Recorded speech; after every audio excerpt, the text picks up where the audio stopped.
Test ক্রিকেটে 10,000 run করাই আমার লক্ষ্য এবং আমি সত্যি এটি অর্জন করতে চাই। 2013 সালে একটি সাক্ষাৎকারে এমনটাই বলেছিলেন বিরাট কোহলি।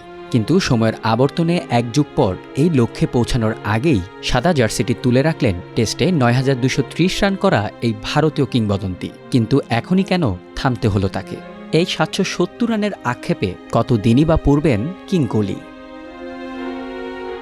সামাজিক যোগাযোগ মাধ্যম ইনস্টাগ্রামে সাদা জার্সিতে নিজের একটি ছবি পোস্ট করে কোহলি লিখেন, আজ থেকে 14 বছর আগে টেস্ট ক্রিকেটে প্রথমবার ভারতের টেস্ট ক্যাপ পরেছিলাম। সত্যি বলতে এই ফরম্যাট আমাকে কোথায় নিয়ে যাবে তা কখনো কল্পনাও করিনি। এই ফরম্যাট আমাকে পরীক্ষায় ফেলেছে, গড়েছে আর এমন কিছু শিক্ষা দিয়েছে যা সারা জীবন বয়ে বেড়াবো। পরে আরও আবেগঘন কথা বলে শেষে লিখেন 269 সাইন অফ। 2020-এর জানুয়ারি থেকেই এই ফরম্যাটে তেমন হাত ছিল না কোহলির ব্যাট। এই সময়ের মধ্যে 39 টেস্ট খেললেও তার গড় ছিল মাত্র 30.72, যেখানে অকল্পনীয়ভাবে সেঞ্চুরি দেখা পান মাত্র 3টি।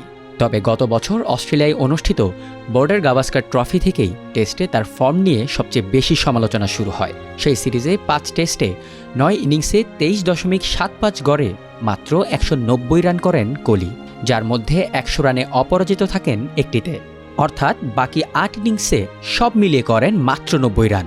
সেই সিরিজে 8 বার আউট হয়েছেন কোহলি, তার মধ্যে অফ স্টাম্পের বাইরের বল খেলতে গিয়ে স্টাম্পের পেছনে ক্যাচ দিয়েছেন 7 বারই।